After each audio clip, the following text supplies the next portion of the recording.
Hey, what's up, you guys? WWE fan 0599 here again, and today we're going to review Green Room. So, Green Room stars Anton Yelchin, Imogen Poots, and Patrick Stewart. And what this film is about, it's about when this punk rock band takes a gig at a neo-Nazi club. Yeah, that's not the best of ideas. And they witness something that they weren't supposed to witness, and now they're trapped in this green room and need to figure out a way to get out of there. So, what did I think of Green Room?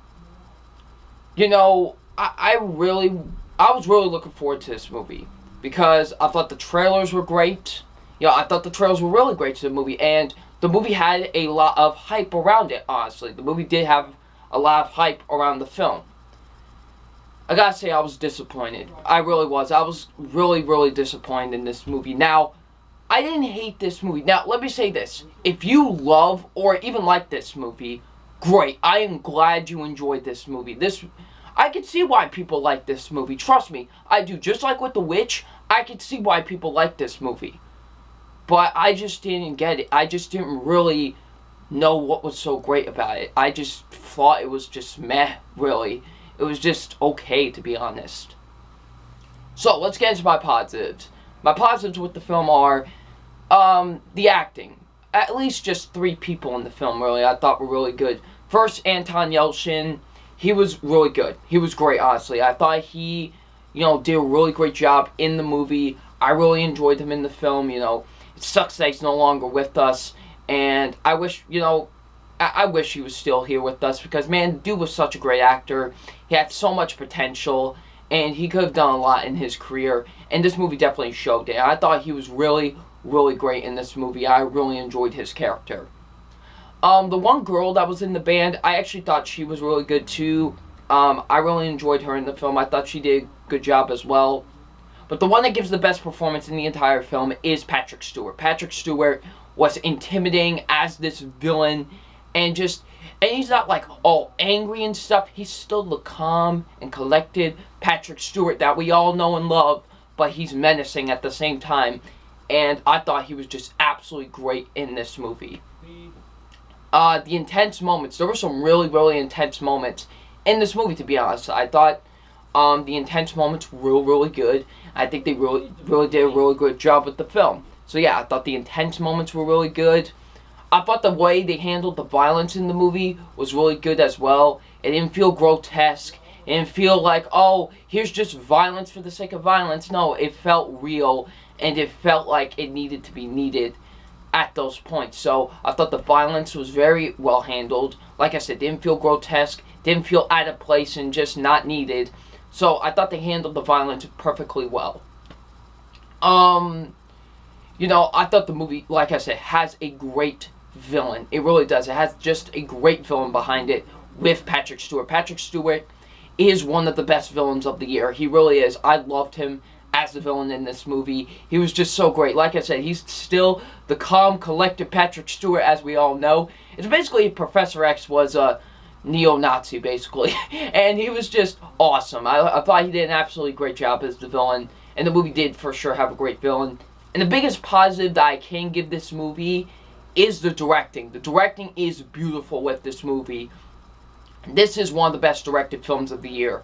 I love the directing with Green Room. The Green Room had some excellent, excellent, excellent directing with it. I do love the directing with Green Room.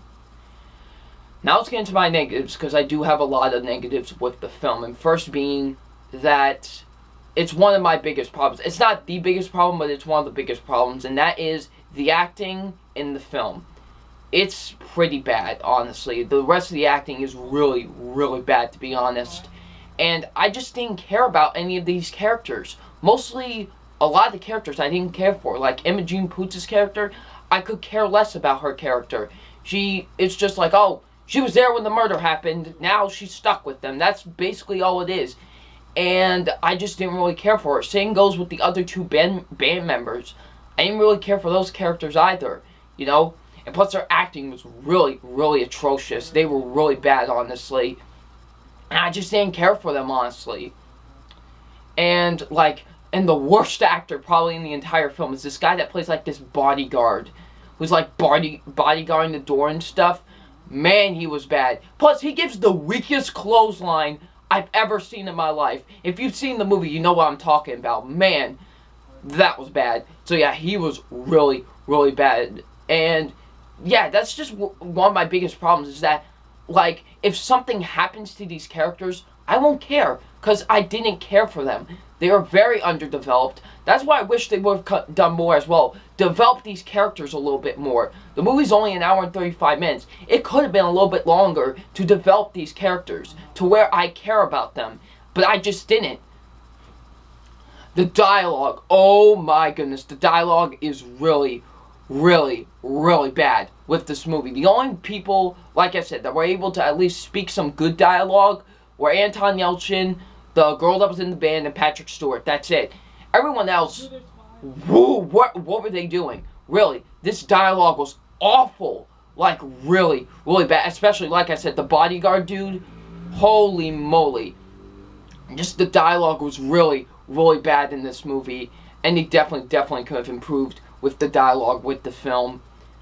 I never felt like the movie fully grasped its premise.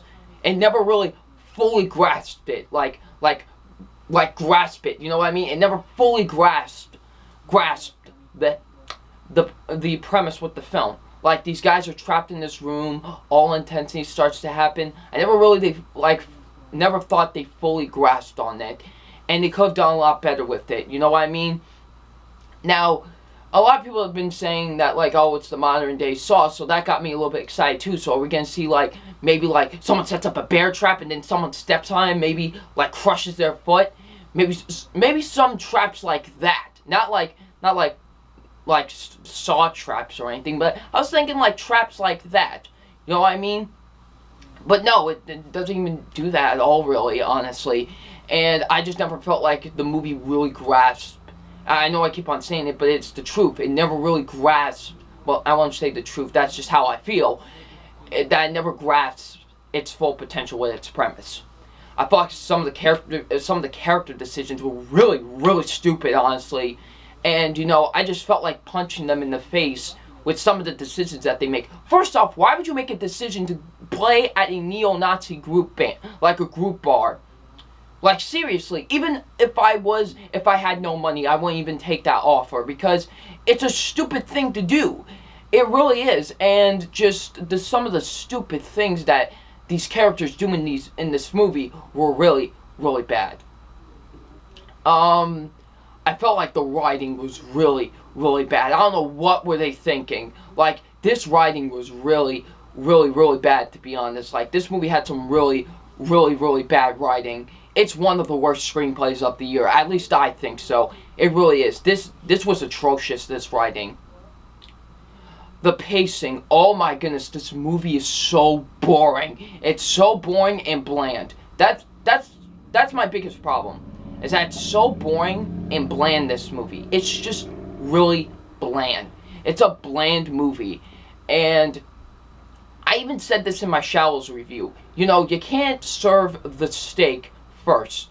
You know, suspense movies are like, you know, kind of like going to a restaurant. You can't have the steak first. You gotta have the appetizers first. Then you build up to when you get the steak, and then that's when you get the good stuff. But in this movie, it felt like they just kept on serving you the appetizers, and then the appetizers, and just kept on serving you that. And I don't know what that was, and they just don't serve you the steak until like almost an hour into the movie. So yeah, I just felt like it was really, really boring and really slow, honestly. This movie could have been much more, like, faster pace, honestly.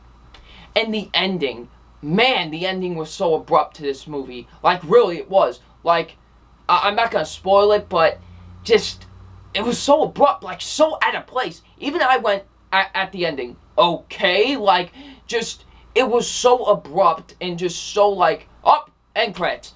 I was just like, what? So, yeah. Overall, guys, Green Room is not a terrible movie, but at the same time, it's not good either. Honestly, it's my most overrated film of the year so far. I didn't enjoy Green Room, so yeah. So it's time for my official grade on Green Room, and my official grade on Green Room is a C.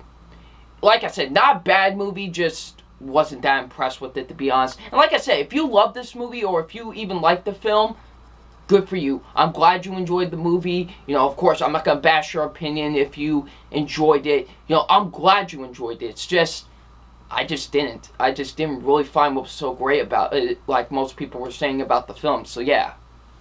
So, what did you guys think of Green Room? Leave in the comment section below. I'm WWE Fan 0599, and we'll see you out later. Peace.